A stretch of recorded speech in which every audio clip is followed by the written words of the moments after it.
नमस्ते, अभिवादन आपका इनोसेंट इन्वेस्टर के इस नए वीडियो में आपके लिए डिस्क्लेमर। उसके बाद बात करेंगे बिटकॉइन जो बैन होने जा रहा है उसके बारे में डिस्कशन करेंगे। और उससे भी पहले हम बहुत लोगों को आज अच्छे से गाली देंगे, अच्छे से सुनाएंगे, अच्छे से समझाएंगे आप लोगों को कि आप ही लोग हो जो ऐसे लोगों को प्रमोट करते हो, ऐसे लोगों को आगे लेकर जाते हो। कम से कम अब तो उनको उनकी असली जगह दिखाना शुरू कर दीजिए। मैं आपसे एक बात कह रहा हूँ कि बिटकॉइन पे बहुत से लोगों ने हमसे पर्सनली संपर्क किया कि इस पे आप हमें वीडियो दीजिए और हम आपको एक हैवी अमाउंट पे करेंगे। कितना हैवी अमाउंट, आप एक बार के लिए शायद दंग भी रह जाओ, इतने बड़े हैवी अमाउंट पे किए जाते हैं। किस पे वीडियो बनानी है? बिटकॉइन पे। और वहाँ पर किसी ऐप का प्रमोशन करना है। ऐप का नाम आप लोग, बहुत सारे ऐप्स हैं आप जानते होंगे। और मैं यहाँ पर पता है किसके अगेंस्ट हूँ? कम्युनिटी में बहुत से ऐसे लोग हैं जहां पर ये ऐप का प्रमोशन आपके सामने धड़ल्ले से किया गया। अपने आप को बहुत बड़ा एक्सपर्ट बताते हैं लोग, लेकिन वो अपनी एक्सपर्टीज़ केवल अपने लिए यूज करते होंगे। मैं इतना आपको कह सकता हूं कि जो भी लोग आपको बिटकॉइन का ऐप प्रमोट किए हैं और अगर आप उनको एक्सपर्ट मानते हो तो वो हो सकता है अपने लिए एक्सपर्ट हों, लेकिन वो आपके लिए बहुत ही नीच इंसान होने चाहिए, इतना समझ लीजिए। क्योंकि वो अपने फ़ायदे के लिए, अपने इसी हैवी अमाउंट के लिए आपको गुमराह किए हैं। और एज अ क्रिएटर सबसे बड़ी जिम्मेदारी ये बनती है कि हम सामने वाले बंदे को कोई गलत सजेशन ना दे दें। भले मैं फिर भी गाली देता हूं लोगों को कि जो लोग कोर्स बेचते रहते हैं, अच्छा स्टॉक कैसे सेलेक्ट करें, ये करें वो करें, वो तो एक बार के लिए उसके पात्र हैं कि वो एजुकेशन को फ्री लाइन में नहीं लेकर आना चाहते। लेकिन चलो, एक बार के लिए वो भी सही है, वो अपनी मेहनत का पैसा ले रहे हैं, वो आपको जेन्युइन चीज़ दे रहे हैं। लेकिन ऐसे लोगों के बारे में सोचिए। और बहुत बड़े बड़े नाम हैं, आप सब समझदार हो, किसका मैं नाम लेना चाहता हूँ आप सब खुद जानकार हो। सोच कर देखिए, ऐसे लोग कुछ पैसों के लिए बिकते आए हैं, ज़िंदगी भर बिकेंगे। हर कोई, मतलब क्या कहा जाए, मतलब इतना बड़ा नाम है इन लोगों का और फिर भी इसी पैसे के लिए बिक चुके हैं। बिटकॉइन बिकवा रहा है, ऐसे ऐप इन लोगों को खरीद चुके हैं, ये लोग बिक चुके हैं। क्या कर रहे हैं वो सब आप सब जानते हो। कुछ और हम यहाँ नहीं कहना चाहते। अब समझिए जुबान पे कितना कंट्रोल करना पड़ रहा है, नहीं तो अब तक क्या क्या हो गया होता, आप समझ पा रहे होंगे कितनी फ्रस्ट्रेशन है अंदर। पैसा सबको चाहिए भाई साहब, पैसा सबको चाहिए। और मैं फिर से हाथ जोड़ के रिक्वेस्ट कर रहा हूँ कि भले आपको मैं गाली दे रहा हूँ, लेकिन रिक्वेस्ट इतनी ज़रूर कर रहा हूँ कि आगे से ऐसा नहीं होना चाहिए, मत कीजिए। अच्छी कम्युनिटी बनाइए, चंद पैसों के लिए मत बिक जाइए। इतने इतने बेकार, इतने घटिया ऐप हैं, लोगों के पैसे बर्बाद कर देते हैं। और जब लोगों के मेल देखो ना, तो इतना बुरा फील होता है कि ह्यूमैनिटी चली कहाँ गई है। लोग पैसे को चक्कर में कुछ भी घटिया से घटिया चीज़ आपको सजेशन में दे देते हैं। अभी क्या न्यूज़ आई है उसको मैं आपको समझाना चाहता हूँ, समझिएगा। ये जो हेडलाइन है इसका सोर्स लाइव मिनट को जाता है। गवर्नमेंट, अपने भारत सरकार list bill to ban bitcoin in India. Bitcoin को बैन करने के बारे में बिल आ रही है और इसको हम थोड़ा सा पीछे चल के समझेंगे। और इस चीज़ का इतना दुरुपयोग किया गया है उसको समझिएगा, क्योंकि एक 2018 में आरबीआई ने एक, मतलब हमारे सामने लाया था रूल कि बिटकॉइन जो है वो इलीगल है इंडिया में, ठीक है। लेकिन उसके बाद सुप्रीम कोर्ट में केस जीत गए बिटकॉइन के ऐप वगैरह, या फिर ढेर सारे लोगों ने मतलब भारत में केस किया था। और सुप्रीम कोर्ट ने बोल दिया कि कोई बात नहीं, आप इन्वेस्टमेंट कर सकते हो। बैंकिंग चैनल का उपयोग करने पे यहाँ पर दिक्कत दी थी आरबीआई ने, लेकिन उसको फिर सुप्रीम कोर्ट ने एक बार के लिए हटा दिया था। अभी ये मतलब होता है ना कि इस तरफ चलें कि उस तरफ चलें, लेकिन ना आरबीआई इसको रेगुलेट करती है, ना सेबी बिटकॉइन को रेगुलेट करती है। तो सोचिए आपके पैसे पे कितना बड़ा रिस्क आप ले रहे हो। अगर आप बिटकॉइन में 100 रुपये भी डाल रहे हो, क्या आपके लिए 100 रुपये की कोई वैल्यू नहीं है? किसी गरीब की जाकर मदद कर दो भाई साहब, बर्बाद होने से अच्छा है अपने 100 रुपये को भी बर्बाद होने से बचा लो। और मैं एक बार के लिए कह रहा हूँ, आपने 100 डाला, 101 कमा कर निकल गए, लेकिन आप उस पर रिस्क इतना बड़ा ले रहे हो ना। जैसे कंपनियां फ्रॉड करके भाग जाती हैं, ऐसे आपका पैसा जिस दिन चला जाएगा उस दिन सर पकड़ के बैठ जाओगे। और ये हरामखोर, ये महा हरामखोर लोग जो बैठे हैं ना बड़े बड़े नाम बना करके, मतलब क्या कहें, इंडिया में इतना इतना दुरुपयोग है, ये पैसों के लिए कुछ भी बेच सकते हैं। आप समझ पा रहे होगे मैं क्या कहना चाहता हूँ। इन हरामखोरों से सावधान हो जाओ, बहुत बड़ा पैसा मिलता है भाई साहब।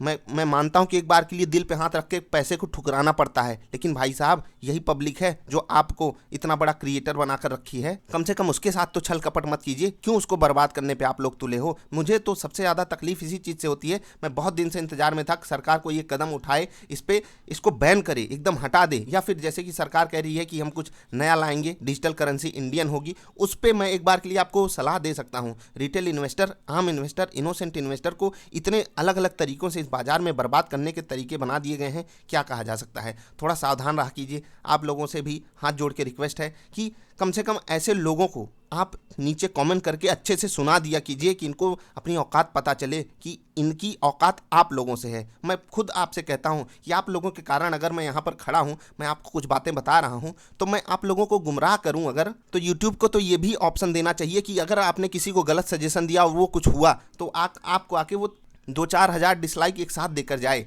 2-4 हज़ार थप्पड़ मार के जाए आपको। मैं उस चीज़ की बात नहीं कर रहा, कोई स्टॉक कोई बता दिया वो गिर गया, मैं उसकी बात नहीं कर रहा हूँ। मैं कह रहा हूँ एकदम फेक स्कैम चीज़ को आप अगर प्रमोट कर रहे हो इतने बड़े नाम का उपयोग करके, आपको कितने लोग अंधों की तरह फॉलो करते होंगे कि हाँ सर ने बोल दिया चलो हम फॉलो कर लेते हैं। और बड़े बड़े नाम जब ऐसा करते हैं, शर्म आती है ऐसे लोगों के ऊपर, अपनी कम्युनिटी के ऊपर। यूट्यूब में ऐसे ऐसे लोग एग्जिस्ट करते हैं। फाइनेंस मतलब आपने कितनी पढ़ाई की होगी तब फाइनेंस इतना कॉम्प्लिकेटेड है, जब आपको खुद समझ में आया होगा, और उसके बाद आप लोगों को इतने भयंकर तरीके से गुमराह कर रहे हो। शर्म तो आती नहीं। सभी को ऐसे लोगों के खिलाफ एक्शन लेना चाहिए कि भाई साहब जब आप खुद मतलब चलिए एक बार के लिए स्टॉक मार्केट जो रेगुलेटेड है आप उसके बारे में बता रहे हो, डिस्क्लेमर दे रहे हो, चलता है, लेकिन आप किसी ऐप के बारे में बता दोगे, भले मैं मानता हूं कि आपने कहा कम पैसा लगाइए कुछ भी लगाइए, लेकिन सोचिए कि किस तरीके से ये ऐप वाले, पता है भाई साहब क्या करते हैं, फ़ोन करेंगे, आपको सारी डिटेल भेजेंगे, हमारा ये ऐप प्रमोट कीजिए, हर ऐप के डाउनलोड पे आपको 100 रुपये, 200 रुपये, 500 रुपये देंगे। ये तो ऐप के डाउनलोड पे हो गया। अगर आपने पहला ट्रांजैक्शन कर लिया उसमें अलग से जो चार्जेस लेंगे उसमें से अलग से देंगे, ठीक है। वीडियो बनाने का अलग से दे देंगे, जिस हिसाब से आपके सब्सक्राइबर बेस होंगे उसी हिसाब से आपको अलग से पैसा देते हैं। और ऐसे लोगों पर तो मुझे घिन आती है। मैं कहता हूँ ना कि ये लोग डिज़र्व ही नहीं करते जहाँ पर आपने उनको बिठाया हुआ है। तो मैं कहता हूँ पब्लिक के पास बहुत ताकत होती है, तो आप ही लोगों ने अगर उनको वहाँ पर पहुँचाया है तो उनसे बोल दीजिए कि अगर वहाँ पर रहना है तो औकात में आ जाओ, सामने अपना तरीका बदल लो और ऐसी चीज़ों को प्रमोट करना बंद कर दो। बहुत से लोग वीडियो हाइड करेंगे, बहुत से लोग वीडियो डिलीट करेंगे, और मैं यही चाहता हूं कि आप इस वीडियो को ऐसे लोगों के अगर आसपास कहीं भी जुड़े हो ना, उनको मेल कीजिए, उनको उनकी हरामखोरी दिखाइए कि आप कितने बड़े हरामखोर हो। आप कुछ 10-20-50 हज़ार 1 लाख रुपए के चक्कर में बिक चुके हो। आपसे बड़ा बिकवा मतलब कहते ना कि बिकाऊ हो आप। इन लोगों को तमगा टांग देना चाहिए, ये सब बिकाऊ हैं, इनको कोई भी खरीद लेगा 50 हज़ार 1 लाख दे करके। ऐसे लोगों से सावधान हो जाइए। और मैं यहाँ पर इसलिए तकलीफ में हूँ ना, क्योंकि बहुत सारी क्वेरीज आती हैं, सर बिटकॉइन में यहाँ पर ऐसा हो गया वैसा हो गया है, ऐप हमारा पैसा मतलब हमको रिडीम नहीं करने दे रहा है। अब आप में से कुछ लोगों का तमगा ऐसा आएगा जो कहेगा भैया हम रिडीम कर पा रहे हैं, हम ऐप यूज कर पा रहे हैं। तो मैं दूसरे एंगल की भी बात कर रहा हूं कि एक बार के लिए ऐप कुछ गड़बड़ी कर रहा है वो तो बुरा है, लेकिन जो आपको बिटकॉइन में पैसा लगाने को बोल रहा है वो किस बेस पे बोल रहा है कि आपका पैसा सुरक्षित है। ना आरबीआई आपकी जिम्मेदारी ले रहा है, ना सेबी आपकी जिम्मेदारी ले रही है, ना सरकार आपकी जिम्मेदारी ले रही है। सुप्रीम कोर्ट ने कह दिया चलो भैया जिसको लगाना है उसको लगाने दीजिए। तो भाई साहब माननीय सुप्रीम कोर्ट ने आपके पैसे की कोई जिम्मेदारी नहीं ली है, उसने कहा है जिसको जहां सर पटकना है पटकिए। तो माननीय सुप्रीम कोर्ट आपके पैसे को नहीं बचाएगा। तो थोड़ा आप लोग भी सावधानी दिखाइएगा। ऐसे लोगों के साथ वीडियो अगर भेजोगे ना उनके पास तो उनको समझ में आ जाएगा। और मैं इतना जान रहा हूं कि कुछ लोग तो जरूर अपनी वीडियो हाइड करने वाले, डिलीट करने वाले हैं। आप लोगों के ऊपर है आप क्या करते हो। बाकी मैं आप लोगों से रिक्वेस्ट करूंगा, अगर बाजार में रहना है, सरवाइव करना है, पैसा आपने मेहनत से कमाया है, चोरी चकारी करके कमाया है, तो फेंक दो, जहां मन करे वहां जाके फेंक दो, गंगा जी में फेंक दो या बिटकॉइन में लगा दो या ऐसे हरामखोरों के पेड कोर्सेज खरीद लो, मुझे कोई फ़र्क नहीं पड़ता। लेकिन अगर आपको सेफ प्ले करना है, सही जगह पैसा लगाना है, सेबी क्या क्या रेगुलेट करती है उसको देखिए। कमोडिटी मार्केट रेगुलेट करती है, करेंसी मार्केट रेगुलेट करती है, स्टॉक मार्केट रेगुलेट करती है, हर जगह ट्रेडिंग होती है। करिए ना भाई, कुछ दिक्कत है। अब बिटकॉइन का अगर आपको एक बार मैं रेट दिखा दूं, इतना बढ़िया फ्लक्चुएशन आपको दिखाते हैं लोग, ये डॉलर्स में डेटा है, डॉलर में। अब इसको देखकर आप पैसा लगाने आए हो कि चलिए 1 अप्रैल 2020 को $6400 का था, अगर इसको हम कन्वर्ट करें तो लगभग 4-4.5 लाख 5 लाख रुपए। फिर यहाँ पर अगर आप आते हो तो लगभग 6-7 लाख रुपए हो गया। फिर यहाँ पर आप आते हो ऐसे ऐसे बढ़ते हुए यहाँ पर 25 लाख हो गया। तो आपको लगता है कि भाई साहब ये 25 लाख 1 साल के अंदर अंदर हो गया, 4-5 गुना हो गया, तो हम यहाँ से लगाएंगे हमको भी 4-5 गुना मिल जाएगा।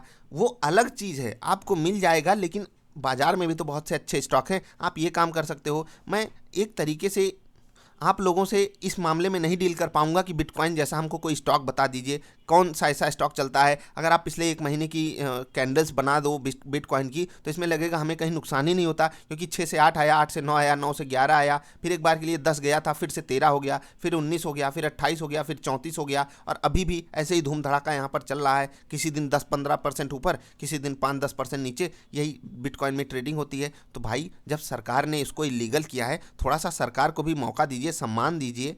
आरबीआई को सम्मान दीजिए, सेबी को सम्मान दीजिए। ये लोग किस लिए हैं? हम आपकी सुरक्षा के लिए हैं। पैसे फंस जाएंगे तो क्या करोगे? क्या करोगे? कुछ नहीं कर पाओगे। तो थोड़ा सावधान रहिए, अलर्ट रहिए, आसपास अवेयरनेस बढ़ाइए, क्योंकि इनोसेंट इन्वेस्टर इसी चीज़ से बच सकता है कि उसके पास अवेयरनेस रहे, नहीं तो उसको गुमराह करने वाले बहुत हरामखोर पड़े हुए हैं इस देश में। यही दिक्कत है कि यहाँ बिकने के लिए बहुत लोग तैयार खड़े होते हैं।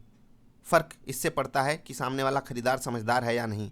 थोड़ा चोट मारिए, मिलेंगे फिर से, तब तक के लिए बाय बाय।